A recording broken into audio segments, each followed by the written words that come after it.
네 번째 본회의를 시작하도록 하겠습니다. 그럼 좌장을 맡아주실 분을 소개해드리겠습니다. 곽병진 카이스트 경영대학 교수님을 모시고 네 번째 본회의 녹색금융과 ESG를 시작해보도록 하겠습니다. 네, 사회자님 말씀 감사합니다. 안녕하십니까 여러분. 점심 맛있게 드셨는지 모르겠습니다. 오늘 여러분들과 함께 이 자리에 좌장으로 하게 되어 영광입니다. 녹색금융과 ESG에 대해서 이야기를 해볼 텐데요. 탄소 중립 목표를 2050년에 달성하는 것은 어려운 일일 뿐만 아니라 어느 정도 논란을 낳고 있습니다만, 그럼에도 불구하고 분명한 것은 비용이 굉장히 많이 드는 길일 것이라는 점입니다. 그래서 탄소 중립을 달성하기 위해서 굉장히 다양한 재정 자원을 동원해야 하는 상황입니다. 이번 세션에서는 저희가 어떻게 해야 촉진적 녹색 금융을 조성을 하고 더 많은 금융 자원을 모아서 녹색 산업을 성장시킬 수 있을지에 대해서 말씀드리도록 하겠습니다. 탄소 중립 목표를 달성하기 위해서 두 가지 발표를 저희가 준비해 왔습니다. 두 개의 국제기관을 대표하는 분들인데요. 녹색기후기금과 국제회계기준재단을 대표해서 두 분을 모셨습니다. 그리고 한국 정부를 대표하는 세 분을 토론자로 모셨습니다. 금융위원회, 국민연금공단, 기금운용본부, 그리고 환경에너지연구소 대표분들을 모셨습니다. 그럼 먼저 첫 번째 발표를 해주실 분을 소개해 드리도록 하겠습니다. 오윤산자수렌 녹색기후기금 대외협력국장님이십니다.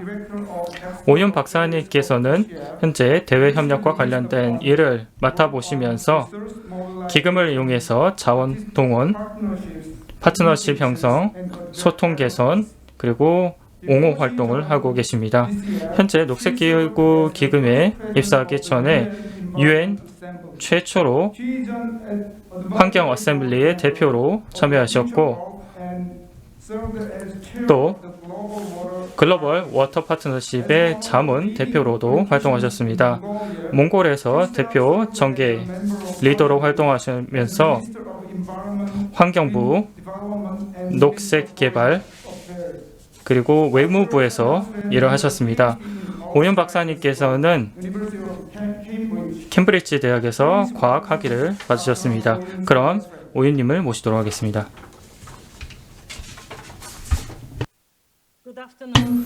안녕하십니까. 네, 위키빈 여러분, 참가자 여러분들, 오늘 여러분들과 함께 이번 서울 에너지 기후 컨퍼런스에 참여하게 되어 영광으로 생각합니다. 녹색 금융에 대해서 말씀을 드릴 텐데요. 저는 녹색 기후 기금을 대표해서 나와 있습니다. 지난 몇 년 동안 이 행사에 저희가 기관이 참여하고 있는데 성공적인 개최 일단 축하드립니다. 제가 슬라이드 몇 개를 준비했습니다. 슬라이드를 좀 띄워주시면 감사하겠습니다. 일단 시작하기 전에 앞서서 여러분들께 다시 한번 축하드립니다. 한국 정부가 2050 탄소 중립 목표를 발표하셨고 이 약속에 더해서 이러한 노력을 법제화하기 위한 제도화 노력을 하셨습니다. 이제 한국은 이 분야의 선도 국가로서 환경 다자주의를 이끌어 나가고 있고 녹색 기후 탄력성을 살리기 위해서 한국 내외로 노력하고 계십니다. 이를 보면 한국의 녹색 리더십을 알 수가 있고 국내외적으로 활동하고 있음을 알 수가 있습니다. 녹색 기후 기금 역시도 이러한 노력의 가장 큰 산물이 아닌가 싶습니다. 국제협력에 기여하고 기후변화 행동에 나서는 개독을 돕고 계시고 단순히 GCF를 한국에서 창설했을 뿐만 아니라 거기에 더해서 주 공여국으로서 적극적으로 저희 이사회 활동에 참여하고 있습니다. 먼저 시작하기 전에 앞서서 여러분들도 지금 다음 슬라이드로 어떻게 넘길까요? 네, 여러분들도 아시다시피 캅 26차 회의가 열렸었습니다. 굉장히 원대한 목표를 세워서 넷제로 선언이 이어졌고 충분하진 않지만 그럼에도 국가들이 2050년에 다시 한번 이 2050 계획을 더 상향 조정하기로 했습니다. 5년 더 기다려야 됩니다만은 그럼에도 불구하고 2025년까지 매년 압박이 더해질 거라고 생각합니다. 메탄이라던가 산림 규제, 석탄, 철폐, 탄소 거래제, 축소, 저감, 크레딧, 그리고 세부이행 규칙에 대한 토의가 이어졌고 거기에 더해서 G펀드, 글라스고 파이낸스 얼라이언스 등등의 연합이 구성이 되면서 현재 이런 기구들은 1억 2천만 달러의 자산을 관리하고 있는데 이런 기구들이 파리 협약에 따라서 넷 제로 길을 걷겠다, 투자를 하겠다라고 말을 했습니다. 많은 진전이 있습니다. 현실적으로 봤을 때 아직 어려운 점도 많이 남아있는 것이 사실입니다. 그 중에 하나를 꼽자면 아시다시피 이미 발표된 바가 있습니다만은 이러한 모든 서약이 아직 가시화된 행동계획 혹은 법으로 나타나지 않았다는 것입니다. 그렇기 때문에 한국이 몇 안 되는 법제화에 성공한 국가라고 생각하는데 제가 맞다면 전 세계적으로 기후변화 관련된 법제화 노력을 하는 국가가 이제까지 14개에 불과하다고 합니다. 글로벌 리스크가 이제 전 세계적으로 퍼지고 있습니다. 이러한 기후변화에 대응하지 못하게 되면서 자연재해 그리고 생물다양성 손실 등이 나타나고 있고 여러분도 아마 글로벌 리스크 리포트를 보셨으면 아실 거라고 생각을 합니다만 몇 년 전에 한 6, 7년 전이었던 것 같은데 이 환경 관련 리스크들이 기후 관련 리스크들이 글로벌 리스크의 1위, 2위에는 꼽히지 않았던 시절이 있었습니다. 안보라던가 경제라던가 금융이라던가 이런 리스크들을 훨씬 더 우선적으로 논의되던 그런 시절이 있었습니다.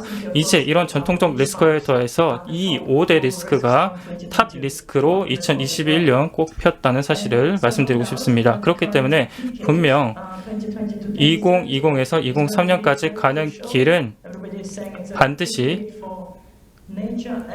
자연 그리고 기후를 위한 행동에 나서야 될 시간이라고 생각합니다. 거기에 더해서 탄소 배출을 향후 10년 동안 그리고 그 이후 줄이면서 2050 목표를 달성해야 되는데 거기에 더해서 생물 다양성 손실을 막는 것도 굉장히 중요한 일입니다.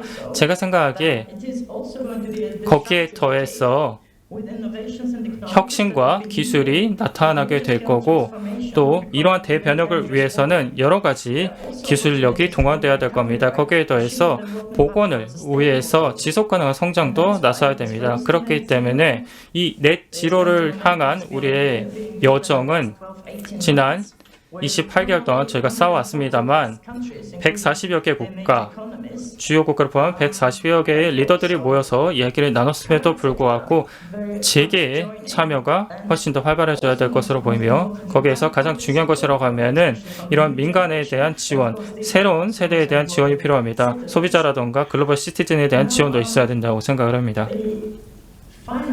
그 다음에 금융 쪽을 보시면은 이 금융이야말로 지속가능한 변화를 위한 촉진제라고 생각합니다. 금융 분야는 그동안 큰 변혁을 겪었습니다.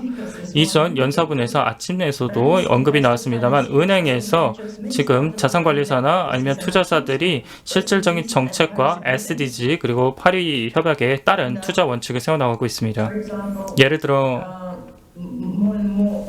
점차 더 많은 물론 그런 요건이 자체적으로 나타나서 기후변화와 관련된 리스크와 기회를 리스크 관리 그리고 의사결정에 반영하고 있는 움직임도 있습니다. 저희 녹색기후기금은 주요 금융 메커니즘으로서 파리협약 이후에 탄생했습니다. 저희 GCF도 개도국과 함께 국제적인 기후기금을 가장 유망한 프로젝트에 투자해서 기후 적응 완화 노력을 돕고 있습니다. 그래서 다자간 기후기금 중 가장 큰 활동 저변을 보여주고 있으며 200개 프로젝트 372억 달러에 달하는 물론 이 공동조달도 했습니다만은 저희가 자체적으로 한 거는 100억 정도고 거기에 더해서 다 합하면 372억 달러 그리고 20개 이상의 국가들이 함께 개도국을 돕고 있습니다. 저희의 초점이 개도국이기 때문에 기후변화 기금이 이 개도국의 잠재력 발현에 집중하고 있습니다. 26차 회에서 많은 국가들이 담대한 목표를 발표했습니다. 예를 들어 더 나은 국내적인 제도 바탕을 더해서 캐나다 같은 경우에는 53억을 더 추가로 투자하겠다라고 얘기했고 기후 관련 투자를 하겠다라고 밝혔습니다. 뿐만 아니라 일본 대표 같은 경우에는 기후기금에 훨씬 더 많은 돈을 쓰겠다라고 했고 2025년까지 100억 달러를 추가적으로 기후 적응에 쓰겠다라고 얘기를 했습니다. 캐나다도 마찬가지로 5년 동안 캐나다 달러 기준으로 53억 달러를 추가 출연하여 노력을 3배로 늘리겠다라고 올해년 목표를 발표했고, 뉴질랜드 같은 경우에도 마찬가지로 기후변화 기금을 4배 4년 동안 증가하겠다. 스웨덴 정부 역시도 기존의 2배 이상의 투자를 하겠다라고 얘기했고, 거기엔 50%의 기후 적응 기금까지 포함되어 있으니 기후 적응 노력이 굉장히 많은 부분을 차지하고 있고, OECD 덕 멤버, 여러분도 아시다시피 한국도 이쪽에 30개국 회원국 중 하나로 접해 있는데, 26차 회의를 준비하는 과정에서 공식적으로 ODA를 확장하기 위해서 2,210억 달러를 조성을 했고, 기후변화 협약에 맞춰서 나아가고 있습니다. 여러분도 아시다시피 우리가 꿈꾸고 있는 이 1,000억 달러의 기후 기금을 조성하는 것이 굉장히 중요하고, 특히 저희가 이 약속을 2020년까지 마무리하겠다고 했는데 아직까지 그 목표에 다가가지 못하고 있는 것 같습니다. 2020년까지 800억 정도 모인 것 같은데 2023년까지 좀 더 노력을 해야 될 것 같습니다. 그래서 이게 좀 어려운 점이기도 합니다만, 그럼에도 불구하고 여러분도 이미 경험하셨다시피 제26차에서 발표했듯이 지금 변화가 긍정적으로 전개되고 있습니다. 하지만 저희가 그 1,000억의 연간 기금을 조성한다고 하더라도, 모든 ODA가 이 파리 협약에 따라서 조성된다고 하더라도 공적 자금이 아직 추가로 필요한 상황입니다. 그래야 우리가 원하는 대변혁을 원하는 대로 체계적으로 이끌어 나갈 수가 있습니다. 기후변화에 취약한 국가들 같은 경우에는 2030년까지 아마 미화 기준으로 23조의 손해를 볼 것으로 보고 있습니다. 그렇기 때문에 정치적인 가속도를 붙여야 될 시점이고, 이게 금융시장에서 더 녹색화된 투자로 나아가는 기회가 될 수 있습니다. 굉장히 다양한 프로젝트가 탄탄하게 굳건하게 개발되고 있기 때문입니다. 거기에 더해서 저희가 보기에 네거티브 일딩 뎁 OECD 컨트리 지원을 위해서 18조의 돈이 모였으니까, 이러한 기후기금의 흐름을 본다고 했을 때 자연스럽게 논리적으로 OECD 국가에서 계독으로 흘러나가고 있는 것 같습니다. 이러면 양 국가에 시너지 효과를 줄 수 있는 그런 복원 과정이라고 생각하고, 물론 그랬으면 좋겠지만 지금까지는 그런 과정이 보이지 않고 있고, 또 리스크도 있습니다. 그리고 굉장히 페이백 기간도 길기 때문에 기간도 많이 걸리고, 그리고 기술적인 그리고 리스크도 있고 정치적인 의지도 필요합니다만, 그럼에도 불구하고 분명 투자한다면, 스마트하게 투자한다면 굉장히 큰 수익을 가져다 줄 것으로 생각합니다. 공적 부문 그리고 국제 기금을 통해서 이러한 투자의 리스크를 저감하기 위해서 나서야 된다고 생각을 합니다. 저희 녹색 기후 기금 역시도 마찬가지로 이런 방향으로 나아가고자 하고 있습니다. 다시 말해서 이러한 새로운 금융 도구들을 이용해서, 물론 저희가 일반적으로 사용하는 이런 금융 같은 경우에는 이 조건부 차관이겠습니다만, 거기에 더해서 금융혁신을 통해서 다양한 방법으로 이러한 기금을 조성해야 됩니다. 혼합형 파이낸스가 필요하고, 현금이 되던 공여금이 되든 차관이 되든 다양한 형태를 고민해야 됩니다. 또 민간 자금을 저희가 가져와서 공적 자금과 융합하여 혁신을 이루어야 되는데, 이러한 혼합형 자금의 한 90% 강향은 말씀드렸다시피 조금 더 리스크가 적은 성숙한 금융, 온그리드 에너지 마추리티 펀드라던가 이런 것들에 투자되고 있고, 새로운 기술의 신기술, 신시장에 투자하는 경우가 굉장히 적습니다. 그렇기 때문에 저희 GCF는 직접 나서서, 저희 쪽도 경험이 많이 없는 부분이긴 합니다만, 국제기금이 됐건 공적 자금이 됐건 아니면은 국제기후기금이 됐건 MDB를 통해서 들어온 모든 것들을 활용해서 지금부터 혁신적인 금융 체계를 만들어가야 된다고 생각합니다. 금융 지원을 조금 유연하게 조합해서 조건부 공여라던가 차관이라던가 혼합형 금융 체계를 만들어 간다면 새로운 금융 스트럭처를 만들어서 새로운 녹색 시장을 열 수 있을 것이라고 생각합니다. 더 큰 리스크도 저희가 감안하면서 초기에 있는 프로젝트도 개발하고 정치적인, 기술적인 그리고 금융적인 혁신을 이룰 수 있으리라고 생각합니다. 제가 예제는 다 말씀 안 드릴 테니까 홈페이지에 나중에 가셔서 보시고요. 자세한 이 프로젝트에 대한 세부 내용이 궁금하시다면 저희 홈페이지에 오시면은 다 보실 수가 있습니다. 한 190개 정도 저희가 진행을 했습니다. 한 가지 또 제가 강조드리고 싶은 점은 이 결혼입니다만은 저희가 경험해 본 바에 의하면은 단순히 기금 규모를 확장하는 것만으로는 부족합니다. 그 과정 자체가 혁신이 되어야 되고 제도적인, 정치적인, 기술적인 혁신이 따라야 됩니다. 그 과정에서 역량 개발, 그리고 국가 계획, NDC든 적응이든 이런 교육에도 신경을 써야 되고 제도적 혁신에도 신경을 써야 돼서 그렇기 때문에 이 프로젝트를 위한 기금 외에도 추가적인 기금이 조성돼야 됩니다. 정리를 하자면 제가 드리고 싶은 말씀은 수백 수천의 공적 그리고 사적 기금을 저희가 모아서 혼합식으로 나가게 된다면은 이런 막대한 기금을 통해서 대변혁을 넷제로까지 이끌어갈 수 있으라고 생각합니다. 거기서 가장 중요한 것, 잊지 말아야 될 것은 적응, 그리고 취약한 국가들의 적응, 그리고 자원 조달이 가장 어렵기 때문에 조건부 차관, 금융 조달도 굉장히 중요하다고 생각하지만 거기에 더해서 민간 투자 그리고 혼합형 투자를 한다고 했을 때 그 중에 50%는 적응형 기금으로 따로 배정해둬야 되지 않을까 싶습니다. 여기서 마치도록 하겠습니다. 감사합니다. 예, 선자수련 박사님 감사합니다. 예, 국장님께서는요. 예, 녹색 요소에 대한 녹색 투자에 대해서 말씀을 해주셨습니다. 예, 시간을 아끼기 위해서 질문은 나중에 한꺼번에 받도록 하겠습니다. 예, 나머지 발표 및 토론은 한국어로 진행이 될 예정이고 통역 서비스를 제공해 드리도록 하겠습니다. 예, 국장님 이 양해 부탁드립니다. 예, 두 번째 연사분을 소개해 드리도록 하겠습니다. 국제회계기준재단의 곽수근 박사님이십니다. 현재 재단에 이사하시고요. 또 서울대학교 명예교수님이시기도 합니다. 예, 서울대학교에서 회계를 가르치셨고요. 그리고 한국을 대표해서요. 예, 국제회계 단체에서 활동을 하셨고 그리고 또 뿐만 아니라 한국의 회계 관련 다양한 단체에서 활동을 해오셨습니다. 다수의 한국 기업에서 사회이사로 참여를 해오셨습니다. 예, 노스캐롤라이나 대학에서 박사학위를 받으셨습니다. 박수근 이사님을 환영해 주시기 바랍니다. 안 들립니다. 마이크가. 곽수근 이사님 소리가 안 들립니다.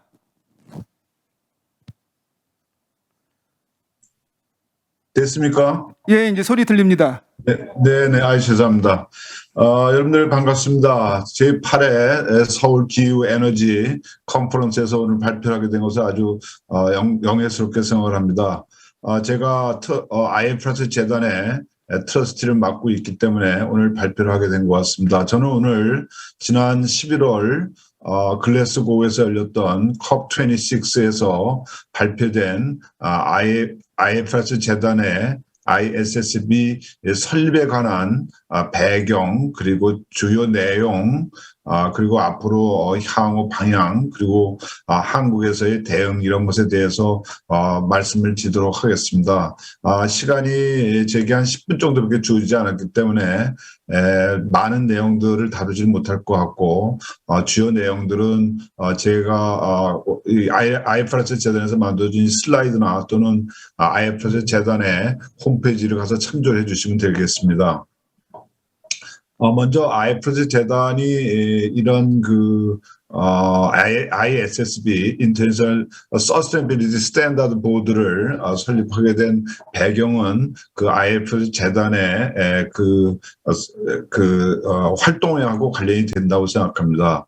IFRS 재단은 세 가지 3티어 가버넌스 스트럭처를 갖고 있습니다. 그래서 모니터링 보드, 그다음에 이사회, ISB 이렇게 되어 있는데 거기에 ISSB를 하나 추가하도록 되어 있는 것이라고 생각하시면 되겠습니다. 두 번째는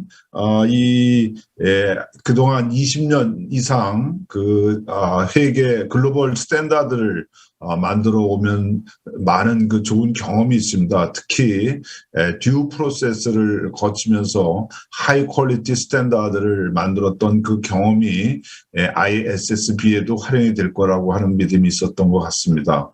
또 세 번째로는 이 어카운팅 스탠다드를 이미 140여 개 국가에서 사용하고 있기 때문에 이런 국가들과의 네트워크들을 활용해서 이 인터내셔널 서스테이너빌 스탠다드도 잘 글로벌리 잘 적용되도록 할 수 있다는 데 아마 ISSB가 IFRS가 ISSB를 설립하게 됐다고 생각하시면 되겠습니다.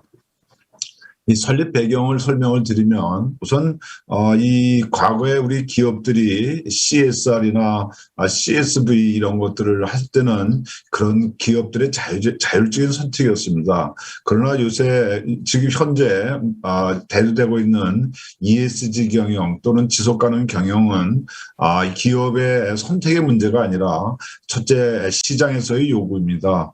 자본시장으로부터 그 기업들에게 압력이 들어오고 있고 또 기후협약 이행 등 사회적 문제 해결을 위한 각국의 기업에 대한 요구들이 매우 다양하게 이루어지고 있습니다. 이런데 실제로 그런 기업들이 제공하는 정보에 대한 가이드라인이나 기준들은 매우 다양하게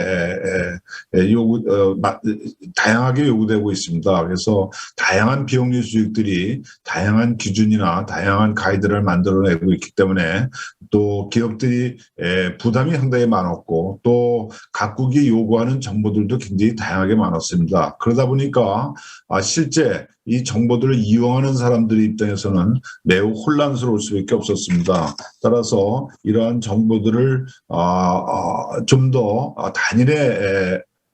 단일의 그 기준으로 만들 수 있다면 기업의 비용도 줄일 수 있고 또 요새 문제가 많이 되고 있는 기업들이 선택적인 그 정보 제공으로 나타나는 그린 워싱과 같은 문제들도 해결할 수가 있고 또 글로벌리 비교 가능하게 됨으로써 정보의 유용성도 높여주고 또 앞으로 여러 가지 이 정보에 대한 어시어런스라든지 또 디지털 리포팅하고 연결됨으로써 이 지속가능 정보에 대한 신뢰성을 높여줄 수 있으려고 하는 믿음 때문에 ISSB가 만들어졌습니다.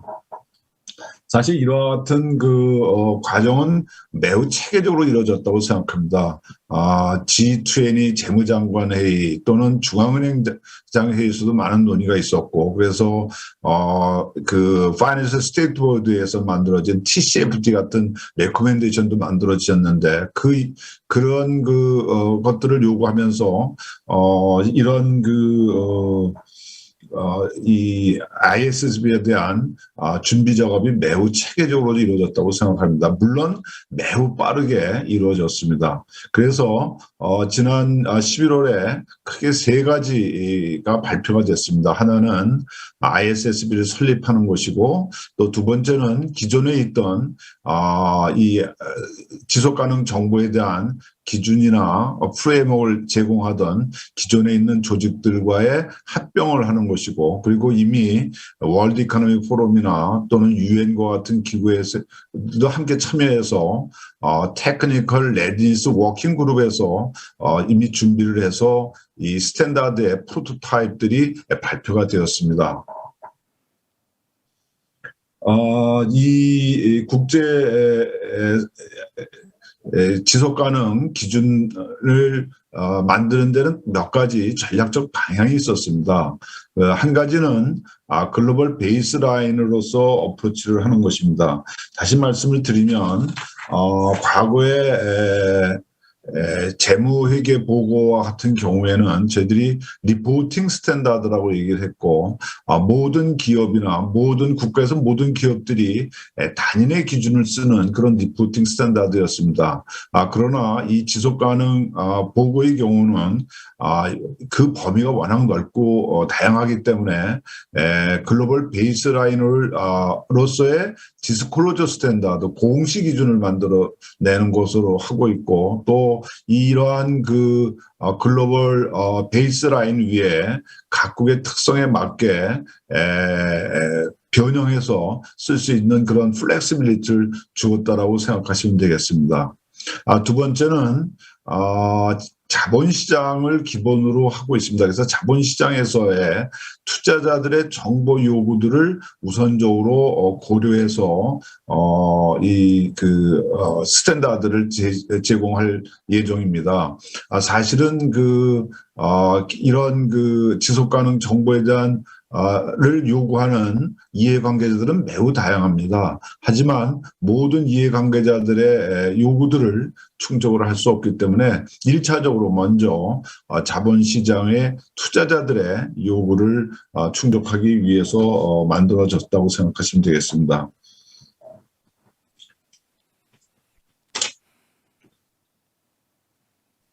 그다음에 그래서 이러한 여러 기구들, 저희들이 흔히 알파벳 수프라고 얘기할 만큼 아주 다양한 에크로님을 쓰는 기구들이 많이 있습니다만, 우선 가장 중요한 두 개의 기구인 CDSB하고 Value Reporting Foundation, 이 Value Reporting Foundation은 기존의 IIRC라는 데하고 SASB라는 데가 합병을 작년에 해서 만들어진 기구입니다만, 그렇게 합병을 하고, 그 다음에 기존의 다른 월드 이코노믹 포럼이나 또 TCFD하고 함께 기준 만드는 작업을 함께 해오고 있습니다. 자세한 내용들, 이와 관련된 자세한 내용들은 빼도록 하고, 제가 앞으로 중요한 부분이 어떤 것인가에 대해서 말씀을 드리도록 하겠습니다. 사실은 이 IFRS라고 하는 그 이름은 International Financial Reporting Standard인데, Financial Reporting이 앞으로 적합한 이름이냐라고 논란이 될 수 있으리라고 생각됩니다만, 현재는 저희들이 그냥 사용하기로 하였습니다만은 이 기업의 가치, 또 지속가능 가치를 평가하기 위해서는 과거에 어카운팅 스탠다드, 재무정보 기준의 어카운팅 스탠다드 갖고는, 어카운팅 정보 갖고는 충분치가 않기 때문에, 재무정보 갖고는 충분하지가 않기 때문에 기업의 가치, 또 지속가능 가치를 평가하기 위해서 필요한 비재무적 지속 가능 정보들을 제공하는 그런 ISSB가 만들어졌습니다.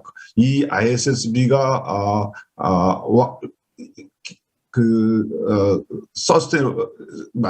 이 ISSB가 제 역할을 제대로 하기 위해서는 ISSB가 만드는 정보와 IASB가 만드는 정보가 서로 잘 인터커넥티드가 되어서 이 투자자들이 이 두 개의 정보들을 함께 활용해서 기업의 가치를 평가할 수 있도록 두 정보들이 서로 잘 인터커넥티드 되도록 만드는 게 중요한 과제라고 생각합니다. 현재 이 ISSB는 두 가지, 그러니까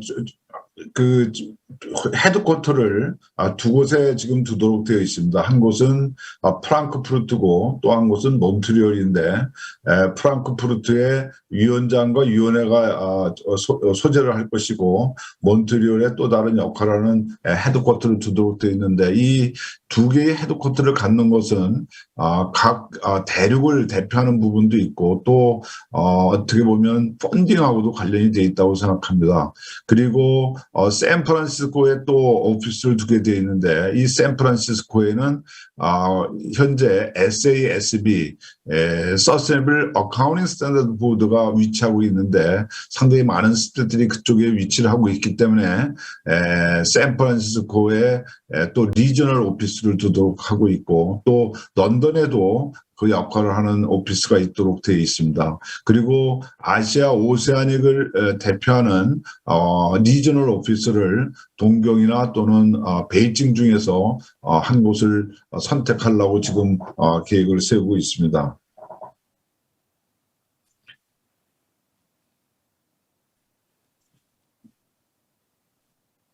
앞으로 12월까지 그 체어와 바이스 체어가 선임이 되고 또 이 프로토타입으로 만들어진 그 디스클로저 스탠다드를 익스포저 드래프트로 만들어서 내년에 많은 이해관계자들의 의견을 받을 것으로 되어 있고 또 이들의 활동을 도와주는 어드바이저리 그룹들이 형성이 될 것이고 또 현재 텀스 오브 헤드가 다 완성이 되어 있는 그 계약들이 법적으로 바인딩하는 계약들이 되어 있는 CDSB와 VRF와의 합병을 완성을 할 예정입니다. 제가 생각하기에 앞으로 이제 우리 한국에서 해야 될 일들이 몇 가지 있다라고 생각합니다. 우선은 이 ISSB가 설립이 되기 때문에 이 ISSB와 함께 역할을 할 가칭 코리아 서스테이너빌 스탠다드 보드가 또 만들어야 되지 않을까 이렇게 생각을 하고 또 이러한 그 한국에서 이 ISSB 활동에 적극적으로 참여하는 전문가 집단들을 저희가 찾고 그 다음에 서로 연결을 해야 되지 않을까 생각이 듭니다. 그리고 앞으로 이 ISSB가 만드는 기준에 와 함께 한국에서의 특성을 반영한 기준을 만드는 작업들도 있어야 될 거라고 생각합니다.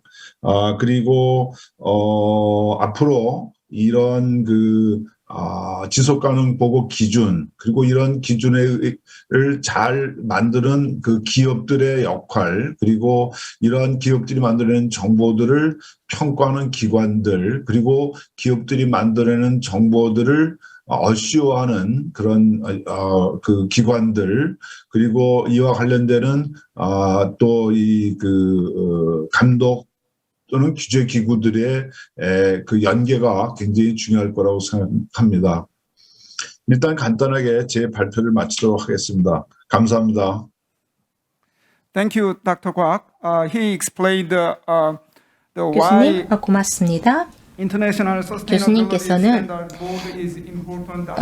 국제회계기준재단이 왜 중요한지 또 어떻게 형성이 되고 있는지 구성이 되고 있는지 말씀을 해주셨고요. 또 향후 어떤 일들이 있어야 되는지에 대해서 말씀을 해주셨는데 잠시 후에 더 상세한 토론을 하도록 하겠습니다.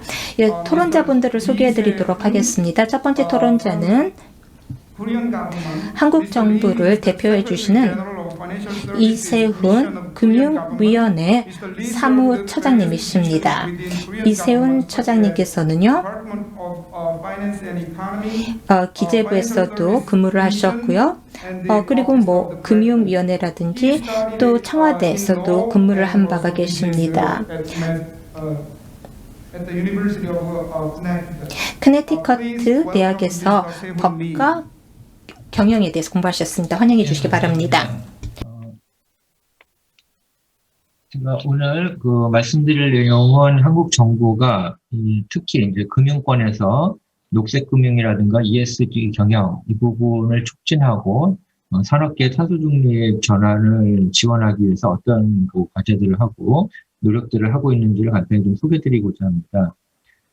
그 한국 정부는 지난 8월 달에 그 기획재정부가 중심이 돼서 전반적인 이제 ESG 인프라 확충 방안을 마련을 하고 재계나 기업계들이 ESG 경영들을 좀 더 원활히 할 수 있도록 이렇게 지원을 해나가고 있습니다. 이에 이제 금융 부분에서는 저희 금융위가 중심이 돼가지고 지난해 녹색금융 TF를 구성을 하고 금융권과 같이 정기적으로 모임을 가지면서 이 금융권에서 이 ESG 경영 또 탄소 중립 전환 이런 부분에 대해 추진해야 될 과제들을 지금 해나가고 있습니다. 저희가 지금 금융권에서 녹색금융 또 ESG 금융 이런 토픽화해서 추진하고 있는 과제들을 크게 세 가지로 대변해 볼 수 있겠는데요. 첫 번째는 이 시중에 이제 금융 자금들이 지속 가능한 분야로 다시 좀 재조정될 수 있도록 그 자금 흐름 부분을 좀 바꿔주는 부분입니다. 이 내용에서는 가장 중요한 게 이제 그 지속 가능 금융의 범주가 어디냐 이 부분 표준을 정하는 거고요.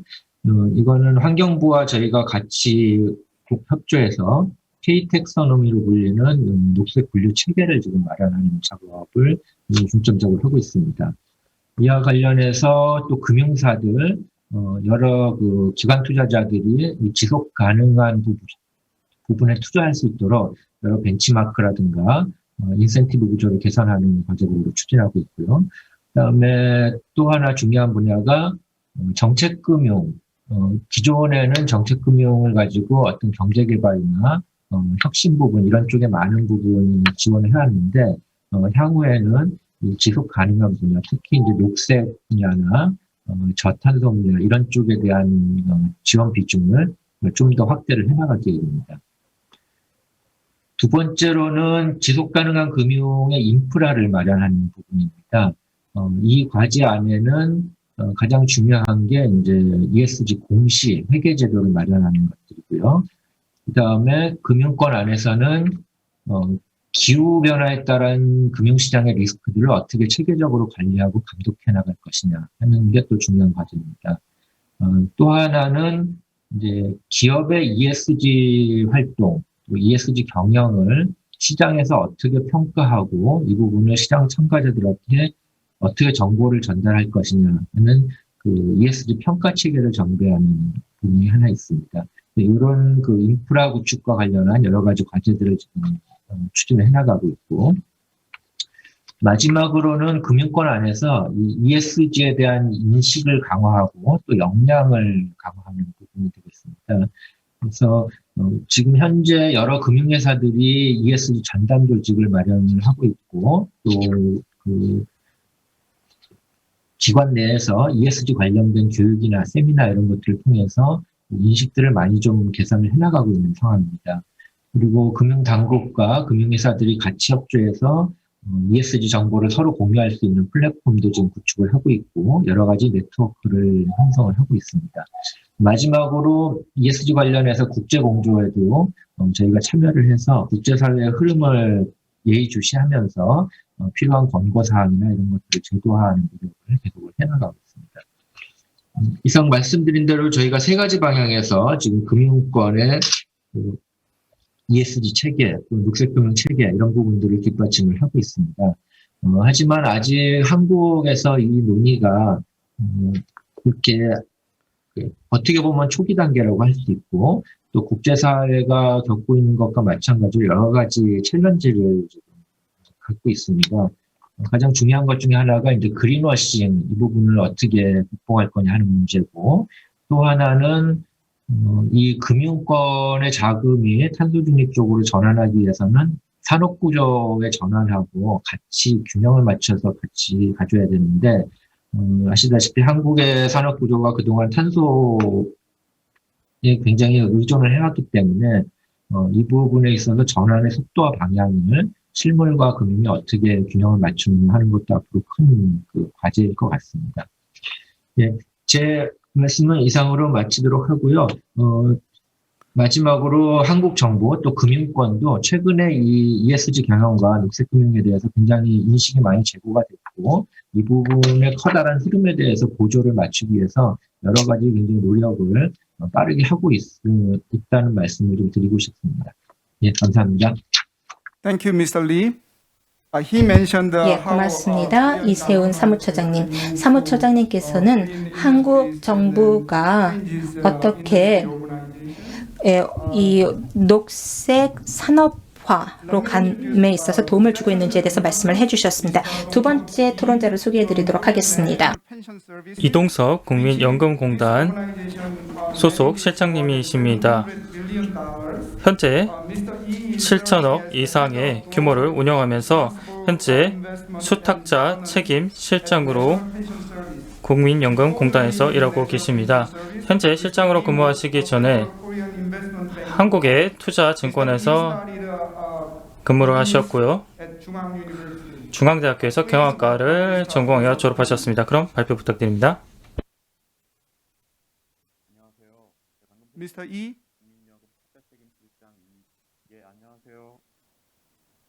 소리가 잘 안 들리거든요. 좀 더 크게 소리를 키워주시겠습니까?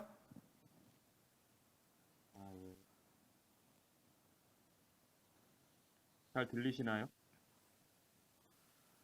소리가 잘 들리시나요? 여기 테크니컬 스텝이 좀 해결할 수 있는 문제는 아닌가요, 이게?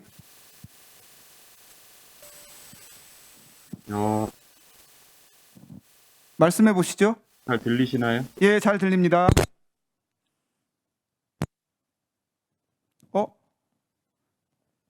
소리가 또 안 들리거든요. 그러면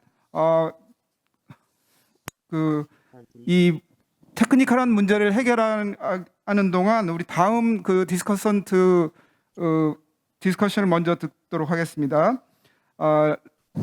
We will get back to Mr. E. 네. 이동성 실장님은 잠시 후에 기술적인 문제를 해결 후 모시도록 하겠습니다. 예, 김성우 소장님의 토론을 먼저 듣도록 하겠습니다. 김성우 박사님은요, 김앤장의 환경에너지연구소의 소장을 역임하고 계십니다. 김앤장은 아시다시피 한국의 최대 규모의 법률사무소가 되겠습니다. 또한 대통령 산하 탄소 중립 관련 부서에서 또는 위원회에서 근무를 하고 계시고요. 또한 BCF라든지 세계은행이라든지 등에서 중요한 역할을 하고 계십니다. 김 박사님은 환경공학을 고려대에서 공부하셨고 또 듀크대에서도 공부를 하신 바가 있습니다. 교수님께서는 환경공학 박사학위를 갖고 계십니다. 예, 부탁드립니다. 과장님 혹시 제 목소리 잘 들리시는지요? 예, 잘 들립니다. 네. 우선 이렇게 시적절한 때에 녹색 금융과 ESG라는 토픽의 세션에 초대해 주셔서 너무 감사하고, 또 오랫동안 이런 기후 에너지에 대해서 고민이 많았던 우리들의 미래와 카이스트에 주최하는 행사에 참여하게 돼서 영광입니다. 저는 지금 소개해 주신 대로 저는 이제 김앤장의 환경에너지연구소에 근무하고 있는데, 제가 환경에너지 실무를 한 지 올해 29년 차입니다. 이거 하나만 계속 했었는데요. 최근에 한 2년 정도 되는 트렌드는 전 처음 보는 트렌드이고, 이 속도가 제가 감당이 안 될 정도라서 다른 분들은 되게 좀 당황스럽겠다, 이제 이런 생각을 하고 있습니다. 네, 앞에서 이제 설명 주신 게 우리 세션이 금융과 ESG라서 이제 저는 슬라이드를 몇 장 준비했는데, 저는 이제 제 스스로 포스코에도 10년 있었고요.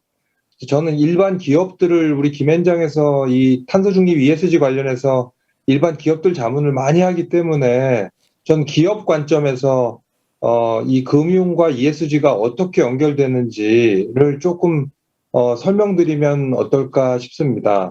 제 슬라이드를 일단 공유를 드릴 텐데요. 혹시 좌장님 지금 제가 공유하는 화면이 잘 보이시는지요? 예, 잘 보입니다. 네, 그럼 저는 제가 주어진 시간이 한 5분 정도라서 간단히 지금 그린 파이낸스 ESG가 탄소 중립 시대에 어떻게 연결되고 기업들은 어디에 초점을 맞추고 있는지, 뭐가 필요한지 좀 말씀드리도록 하겠습니다.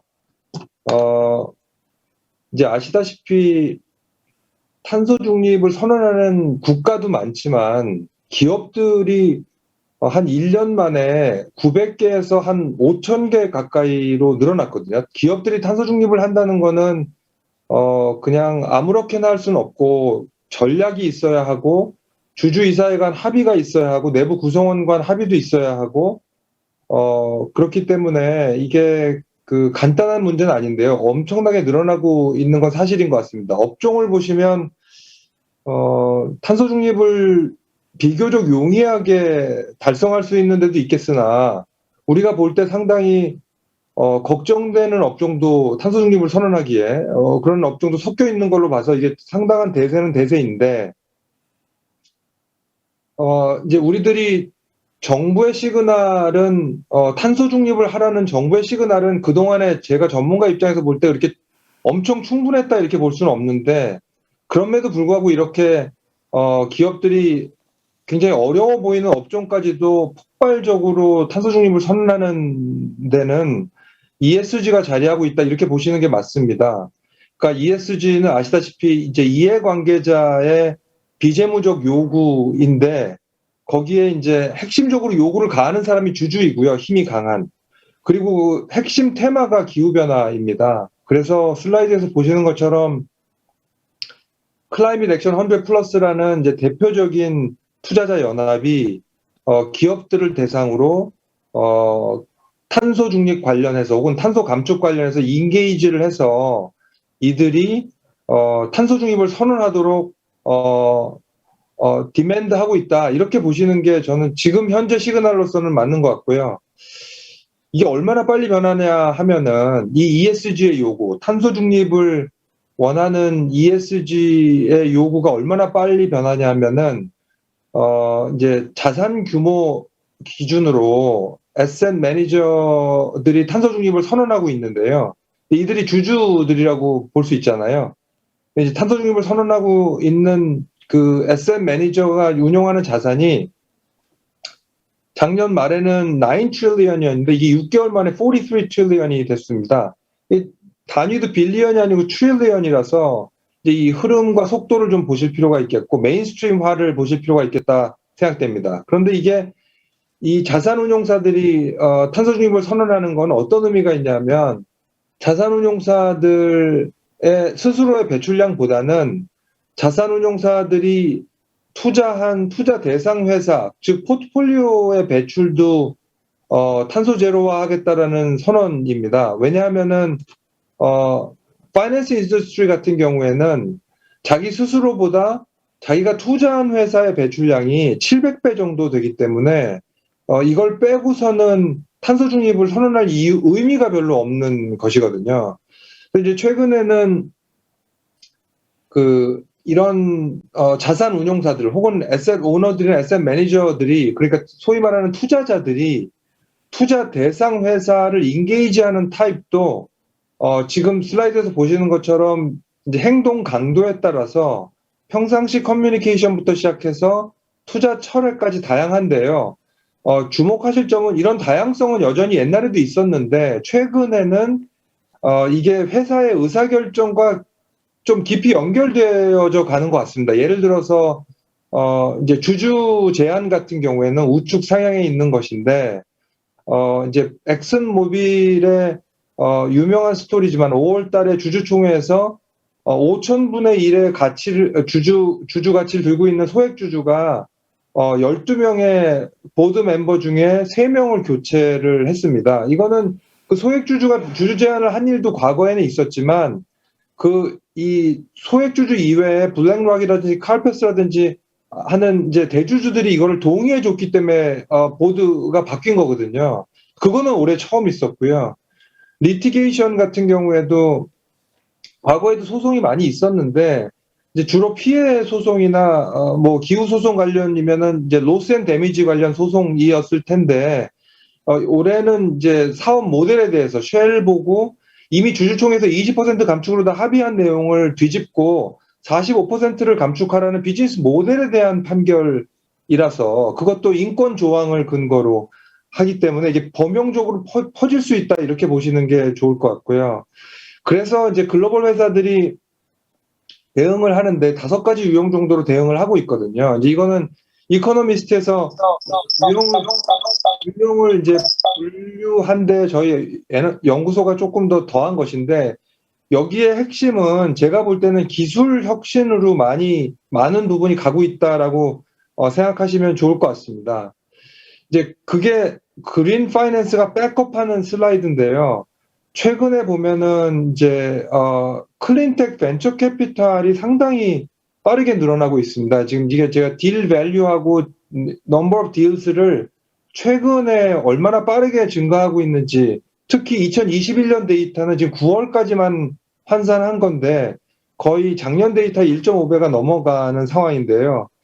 이게 이제 이 기술 가치에 대해서 굉장히 마켓 밸류가 올라가고 있다. 지금 보시는 것처럼 테슬라의 뒤를 잇는 이제 자동차 회사들이 상장하자마자 매출이 없는데, 유의미한 매출이 없는데도 1,000만 대를 판매하는 회사의 이제 기업 가치를 넘어가는 등, 물론 거품도 껴있겠지만 그래도 그 기업 가치가 하루라도 넘긴 거는 이제 어떤 시그널이나 방향성은 있는 것이니까요. 그래서 이제 저희가 이게 마지막 슬라이드인데 이제 기업을 자문하면서 최근 기업 니즈가 굉장히 많은 게 뭐냐면은 그래서 내가 무슨 기술을 사야 되느냐, 이런 질문에 답을 하는 게 되게 중요하고요. 왜냐하면 이런 그린 파이낸스나 ESG의 흐름들을 바탕으로 기업은 행동을 해야 되잖아요. 정부가 시그널을 충분히 주든 안 주든. 그래서 지금 이제 핵심 질문 중에 하나는 무슨 기술을 사야 되느냐, 무슨 기술을 확보해야 되느냐가 첫 번째 질문이고, 두 번째는 경쟁사들을 참고해서 내가 지금 갖고 있는 기술이 얼마나 앞서가거나 뒤처져 있느냐의 이 2가지 질문에 저희가 지금 자문을 열심히 하고 있는 건데, 이게 지금 이 마지막 슬라이드가 저희가 하고 있는 자문의 분석 예시입니다. 저희는 주로 그 IP 데이터를 질 분석, 양 분석을 통해서 이제 기술을 찾아주는 일을 하고 있어서, 이제 정부에서나 파이낸스에서도 이런 흐름 차원에서 그 기업의 기술 찾아주는 일, 검증하는 일들을 큰 니즈로 지금 갖고 있다라는 거를 좀 참고하셨으면 어떨까, 이런 생각에서 정보 공유 드렸습니다. 제 발표 여기서 마치겠습니다. 감사합니다.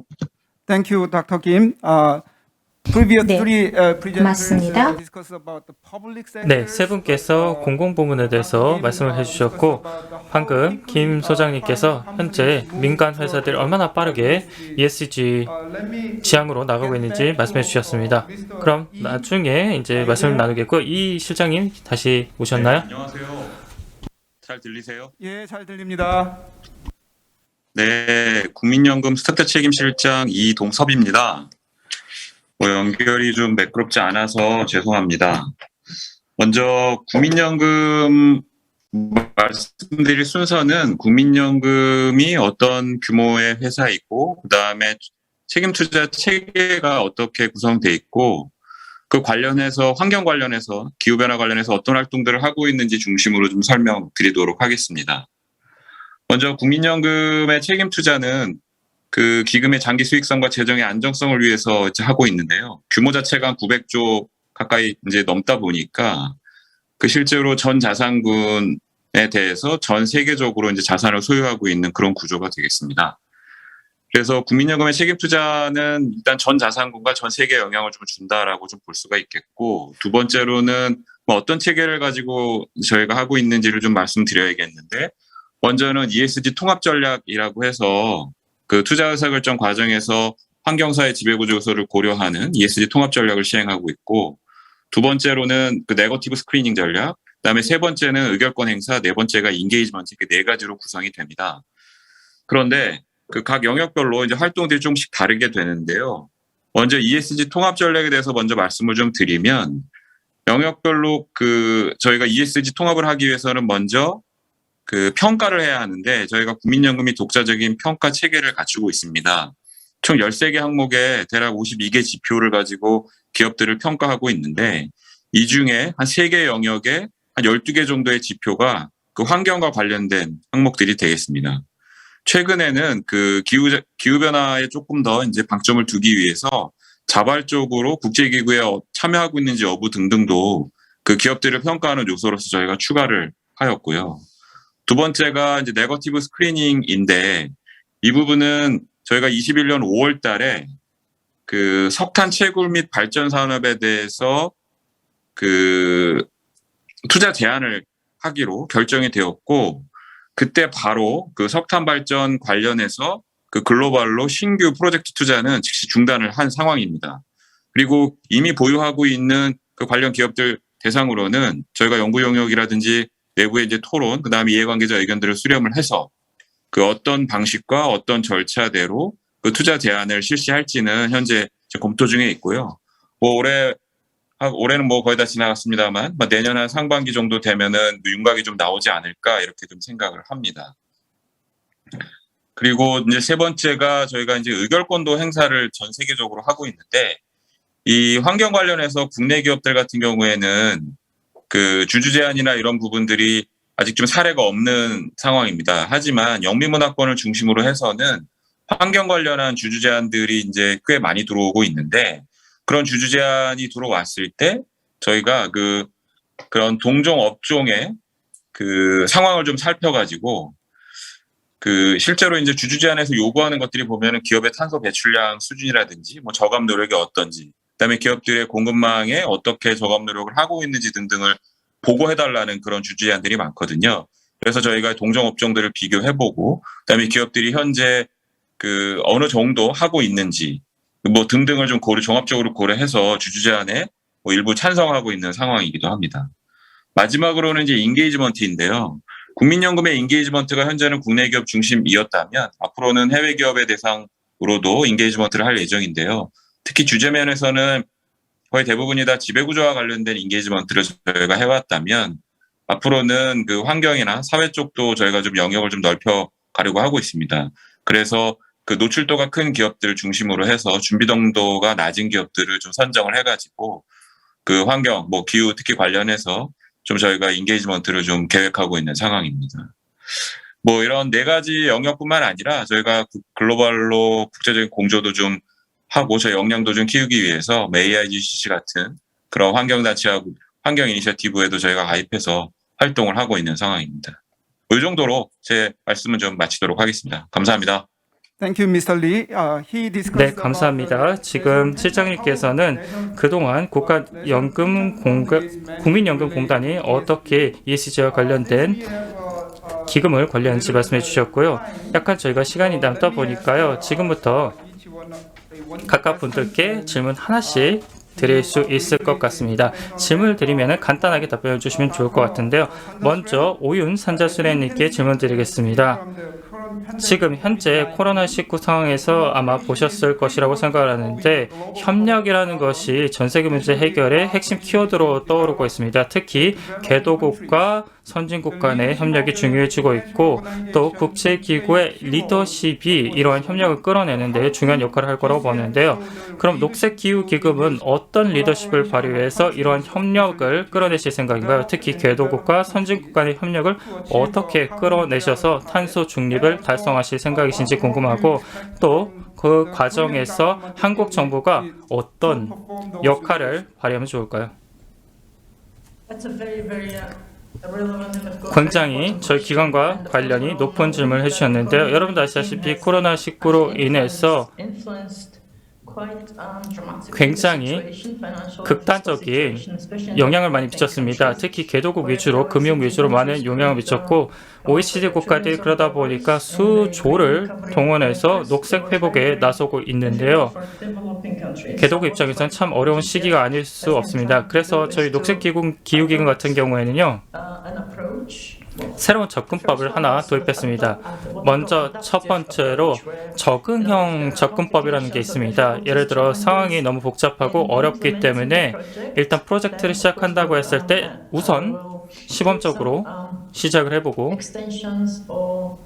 거기서 경험을 쌓은 다음에 추가적으로 기금을 필요하다면 더 조성을 할 수도 있고 이런 적응식으로 하고 있고요. 또 두 번째로 말씀을 드리자면은 프로젝트가 이제 개발 단계에 이르기 시작을 하면은 기후 변화에 대한 어떤 영향이라던가 저희가 자체적으로 갖고 있는 그런 기준에 맞는지를 일단 파악을 하고 그 다음에 파트너와 사업 범주에 대해서 국가들과 파트너들과 얘기를 해서 이 투자가 과연 코로나19의 일자리 창출에 똑같은 긍정적인 영향을 줄 수 있는지 검토하고 있습니다.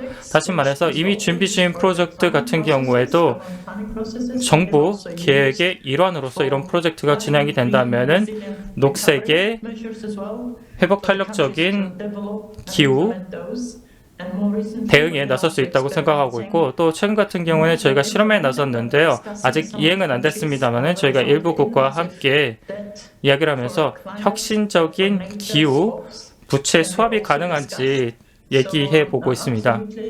제가 생각하기에 이런 수업 노력 같은 것도 정말 중요할 거라고 생각을 하고 많은 분에게 도움이 될 거라고 생각하고 있습니다. 그래서 기후변화도 그렇겠습니다만 녹색 복원에도 중요한 일이라고 생각합니다. 감사합니다. 네, 고맙습니다. 굉장히 중요한, 그러면서도 해결하기는 어려운 이슈가 아닌가 생각을 합니다.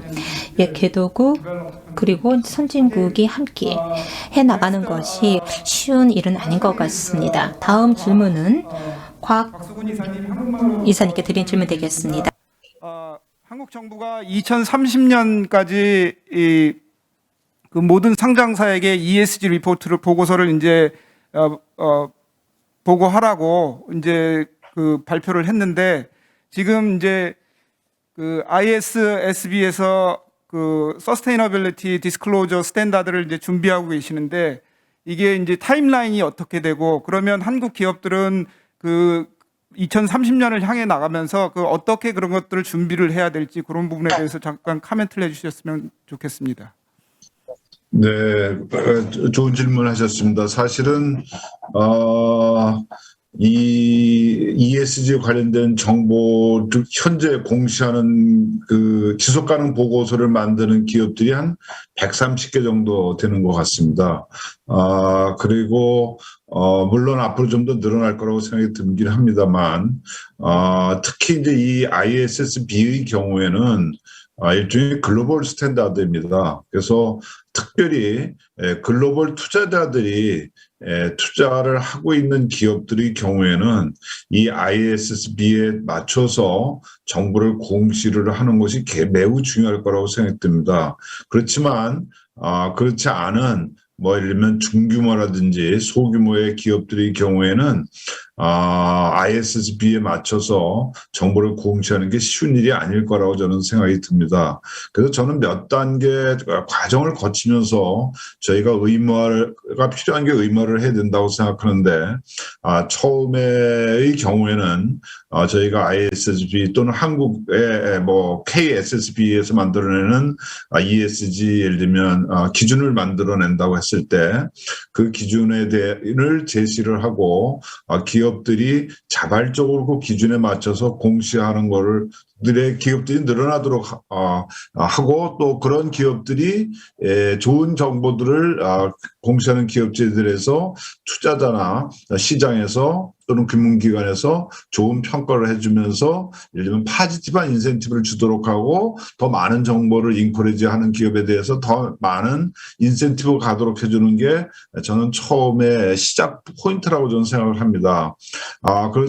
그렇지만 일정 규모 이상이 되는 기업의 경우에는 아마 공시 요구가 있어야 될 거라고 생각이 들고, 작은 기업의 경우는 자발적으로 가야 된다고 생각이 듭니다. 하지만 2030년 정도가 좀 되면은 아주 중요한 정보들, 특히 이제 기후 관련 정보라든지 중요한 정보들에 대해서는 아마 정부 쪽에서의 공시 의무화가 있을 거라고 생각이 들고, 그 시간을 맞춰서 기업들이 준비하는 과정들을 가져야 될 거라고 생각을 합니다. 예, 감사합니다. 네, 다음은 김성우 소장님께 질문을 드리겠습니다. 김성우 소장님께서는 이제 특히 사기업들의 빠른 무브먼트를 이제 보여주는 것들을 이제 소개를 해주셨는데, 그러면 우리 기업들, 특히 좀 규모가 작은 기업들은 이런 상황하에서 무엇을 해야 될지, 그런 부분에 대해서 조금 코멘트를 해주셨으면 좋겠습니다. 네, 조장님 고맙습니다. 이 기업들이 지금 힘든 이유는 ESG나 탄소 중립이라는 것이 갑자기 와서 당황스럽기도 하지만 너무 넓다고 느끼실 것 같습니다. 손에 안 잡혀요.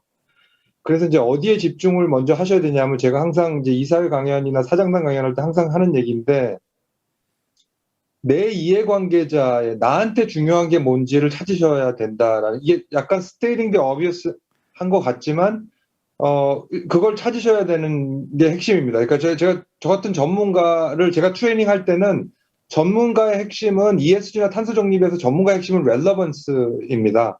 그걸 그대로 이제 회사에 적용하면 회사는 자기한테 상관되는 걸 찾아야 되는 것이고요. 그럼에도 불구하고 아까 제가 말씀드렸던 지금 왜냐하면 기업을 둘러싼 니즈가 전방위적으로 오기 때문에 자기한테 상관되는 걸 찾아라는 게 하나고 대부분은 이제 속도나 범위는 약간 다르지만 트랜스포메이션을 해야 되기 때문에 새로운 기술을 필요로 하는 거는 모두가 다 비슷한 니즈라서 그 니즈가 많다고 저는 그렇게 해석하고 있거든요. 그래서 기술을 찾는 데 있어서 혹은 트랜스포메이션을 준비하는 데 있어서 아까 그 특허 같은 경우에는 지금 현재 전 세계 특허 중에 기후 변화나 탄소 중립 관련된 특허가 170만 건입니다. 그러니까 이제 거기서 찾아내는 기술들하고 내가 갖고 있는 기술을 합쳐야 협상 테이블에서 내고할 때도 우리 기업들이 좀 유리할 수 있거든요. 왜냐하면 내가 알터너티브가 있기 때문에 그런 걸 많이 제안드리고 싶습니다. 네, 이상입니다. 예, 감사합니다. 마지막으로 이동섭 실장님한테 질문을 드리면 김성우 소장님께서 말씀하셨듯이 엑선 모빌 같은 경우에는 이제 소액 주주의 제한으로 이사도 바뀌고 그런 상황이 오고 그랬는데 그러면 우리나라는 아직 그런 일이 없지만 앞으로 있을 것으로 예정이 되는데 국민연금에 이제 환경 관련된 주주 제한이 온다면 그런 의결권을 행사하는 어떤 방향으로 어떤 그런 기준들을 마련하고 있는지 그리고 이제 뭐 석탄 채굴이나 화력 발전 관련한 신규 투자는 하고 있지 않지만 현재 투자하고 있는 것들에 대한 투자 제한 관련된 뭐 전략을 마련하거나 일정이 어떻게 되는지 그런 것 좀 간단하게 소개해 주셨으면 좋겠습니다. 네, 먼저 의결권 관련해서 국내 기업들 같은 경우는 주주 제한이 조금 자유롭지 않은 그런 환경이어가지고 특히 뭐 이런 환경이라든지 사회 관련해서 주주 제한이 들어오는 사례가 아직 없기는 합니다만 아까 잠깐 말씀드렸지만 뭐 영국이나 뭐 미국, 호주 같은 그런 국가들 중심으로 해서 그런 기업들에 대해서 주주 제한들이 좀 나오고 있거든요. 그런데 이제 저희가 가장 많이 보는 것 중에 하나가 기본적으로 제한 자체의 배경이나 이런 부분에는 공감은 하긴 하지만 이미 기업들이 관련해서 잘 활동을 하고 있는 경우들이 많이 있습니다. 그런데 이제 조금 더 요구하는 경우들이 있는데 이런 경우에는 저희가 수준을 좀 살펴보고 동종업종 대비해서 좀 많은 요구를 하고 있는 건지 아니면 적정한 수준인지를 좀 보면서 저희가 좀 판단을 하고 있고요. 특히 이미 기업들이 충분히 하고 있다고 여겨지는 영역에서의 주주 제한이라면 저희가 찬성하지 않는 뭐 그런 경향이 좀 있고 그다음에 또 한 가지가 이게 특정 기업에게만 이제 주주 제한이 되는 경우가 있는 반면에 어떤 경우에는 뭐 특정한 시민단체나 이런 데서 불특정 다수의 기업들을 대상으로 그러니까 대부분의 기업들에게 동일한 주주 제한을 해서 이게 해당 기업에 과연 필요한 건지 아니면 시민단체의 어떤 활동의 그냥 일환으로 하는 건지에 따라서 조금 그런 부분도 저희가 좀 보게 되고요. 그리고 특히 이제 그다음에 이제 또 한 가지가 해당 회사뿐만 아니라 공급망 전체에 대해서도 이제 요구를 하는 경우들이 있는데 이런 경우에 현실적으로 좀 가능하지 않은 그러니까 실제 기업 입장에서는 좀 하기 어려운 그런 내용들도 주주 제한이 좀 많이 들어오거든요. 그러면 저희들이 이제 기업에 이게 정말 도움이 되는지 장기적인 주주 가치에 영향이 정말 있는지를 저희가 좀 보고 저희가 투자자다 보니까 이제 그런 것들을 종합적으로 검토해서 저희가 그런 주주 제한에 대해서 의결권을 행사하고 있고요. 그다음에 이제 두 번째 질문 주신 게 탈석탄선언 또는 뭐 석탄 채굴, 그다음에 발전 관련해서 이제 향후 일정이 어떻게 되느냐 이 정도 이제 질문으로 이해가 되는데 이 부분은 저희가 이제 기업들을 이미 많이 투자하고 있기 때문에 그걸 갑자기 투자 제한을 한다 그러면 산업에 미치는 영향이나 기업들에게도 상당히 큰 영향이 있기 때문에 저희가 이런 부분들을 좀 정밀하게 분석을 해서 어떤 기업을 어떻게 선정하고 어느 시점에 할지를 좀 연구 영역을 지금 해서 저희가 상반기 정도면 윤곽이 나올 것 같고 하반기 정도부터는 조금 구체적인 모습이 그려지지 않을까 이렇게 생각합니다. 이상입니다. 예, 감사합니다. 저 이세훈 사무처장님께서는 그 중요한 회의가 있어서 자리를 떠나셔서 질문을 드릴 수가 없고요. 이것으로 마치겠습니다. Thank you for participating in this conference. 이번 세션에 참여해 주셔서 감사드리고요. 특별히 이 세션에 참여해 주신 모든 여러분들 감사드립니다. 감사합니다. 네, 여러분들 모두 발표 말씀 그리고 토론 말씀 감사드립니다. 내용을 들어보니까 환경 리스크가 이제 실질적으로 금융 분야에서도 녹아 들어가고 있는 것 같습니다. 민간 분야, 공공 분야 마찬가지인 것 같은데요.